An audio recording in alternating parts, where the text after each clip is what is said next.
Hi everyone, this is day 6 of my intermediate mat workout videos, and we're continuing with the back body today. And yesterday we started on our hands and knees, so we're going to do that again. All right, so here we are on our hands and knees, and I'm going to have you warm up with a little bit of cat-cow.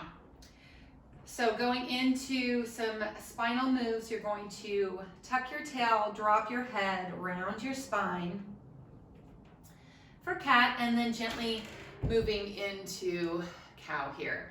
So I mentioned yesterday that the best way to think about doing cat and cow is to really focus on moving through the limbs rather than pushing into the limbs to move the back. And I like to take a deep exhale as I'm moving into my cat, and then my inhale as I'm moving into my cow. All right, so then doing a little bit more warm up here, I'm going to take my right hip to my right shoulder. I'm going to look over my right shoulder. And then left hip to left shoulder, looking over my left shoulder. And then back and forth. So as I'm doing this, I want to turn my head gently, reaching the hip towards the shoulder, taking the inhale on the extension, and then the exhale on the flexion. Okay, and then coming back to center, and then I'm going to combine those moves. So what I'm going to do is I'm going to look over my right shoulder, I'm going to tuck my tail, I'm going to drop my head, and I'm going to move into the opposite direction. Looking over my left shoulder. So circling this way 3 times, and then circling the opposite way.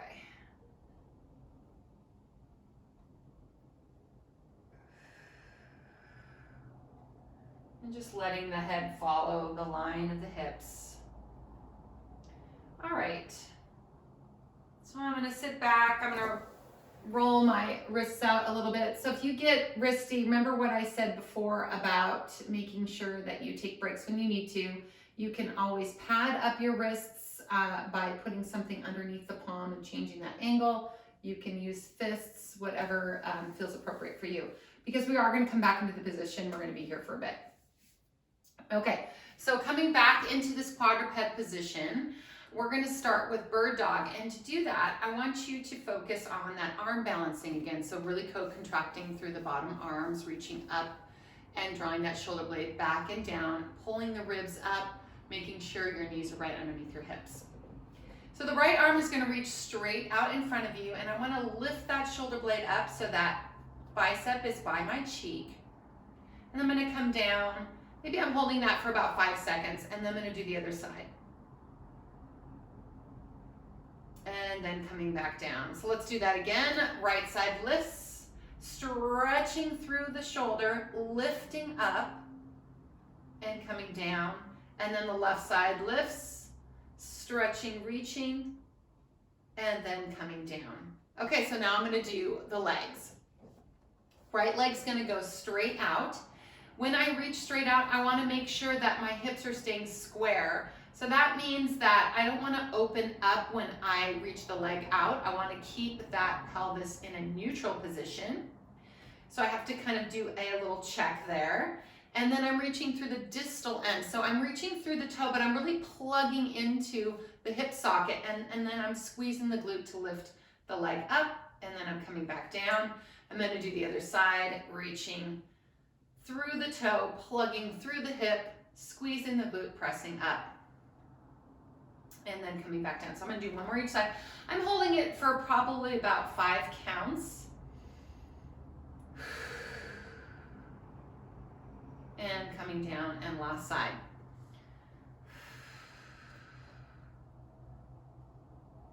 And then coming back down. So you can see where this is going to go. So for bird dog, it's the opposite arm and leg. I'm going to start with the right arm reaching out, just like we did before. Right arm is going to reach out, left leg is going to reach out. I'm going to hold and I'm going to balance. I'm going to check to make sure my pelvis is square. Reaching through those distal ends, plugging through and squeezing and lifting. 5 to 10 count hold, coming back down and then doing the other side. And again, 5 to 10 count hold, and then coming back down. Okay, so we're going to take that a step further. If that feels great to you, you can do that one more time. For those that are ready for something a little bit more challenging, here we go. So right arm is going to go out, left leg is going to go out. I'm going to drop the foot and the hand down, tap the mat, and then I'm going to lift and come back up. So I'm going down and up about 8 times. Breathing through, I'm inhaling, exhaling, inhaling, exhaling. I'll do 2 more here.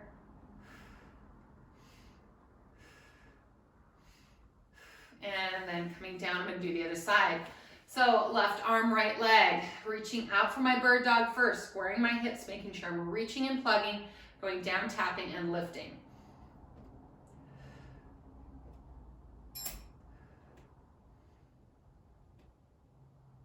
Three more, 3, 2, and 1, and then gently coming back. Okay, let's sit back just real quick.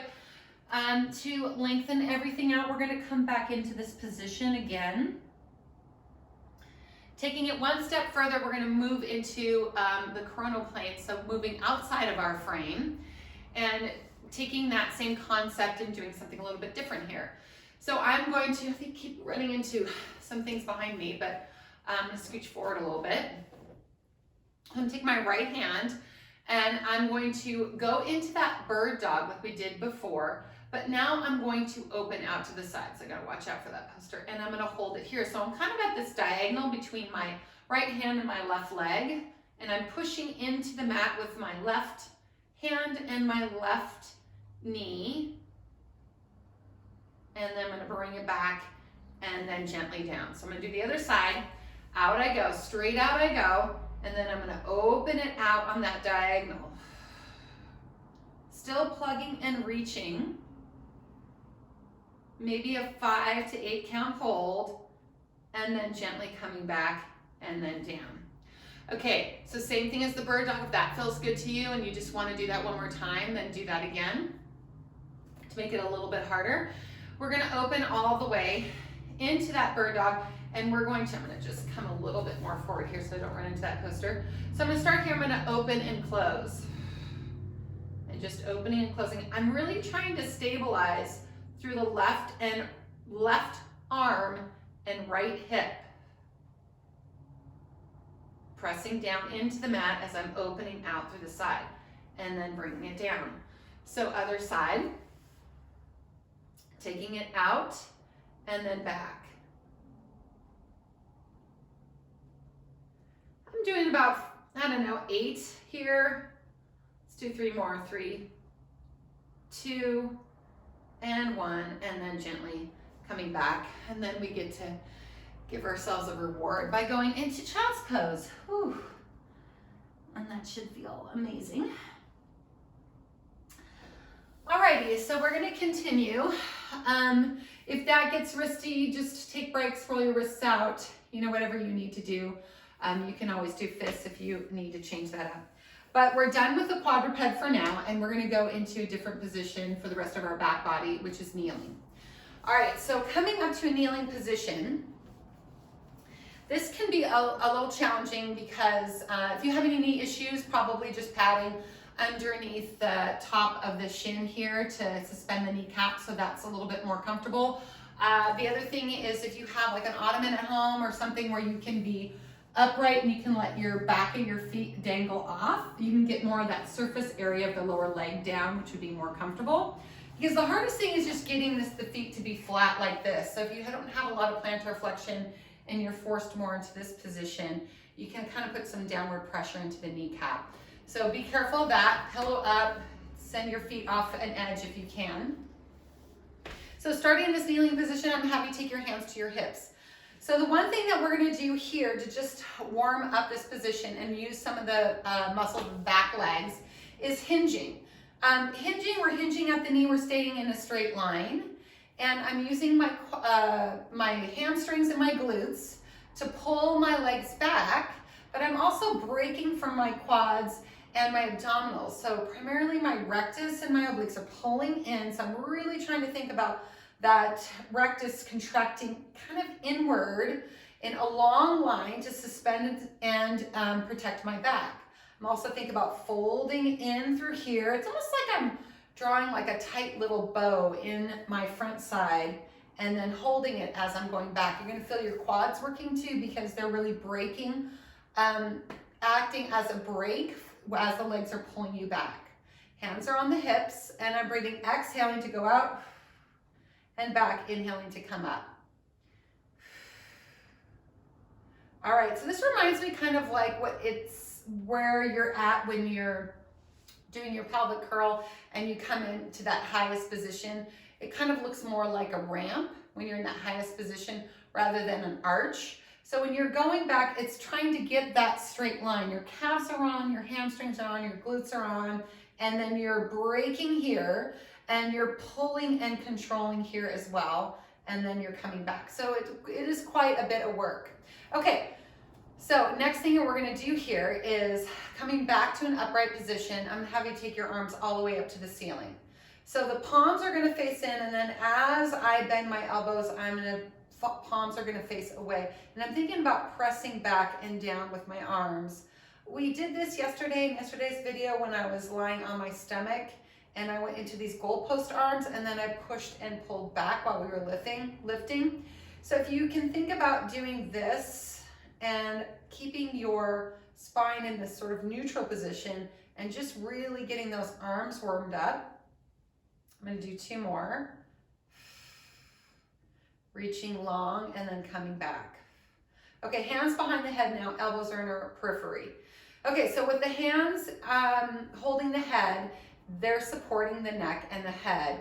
And we're gonna do a little bit of back extension, but the way we're gonna do this is not by throwing our head back, but rather thinking about lifting your sternum up and then moving back through your chest, holding your head and then coming back up. So I can think about sitting up against a high back chair and I'm just trying to take my shoulders up and over that high back chair rather than looking over and back so that I'm protecting the head and the neck.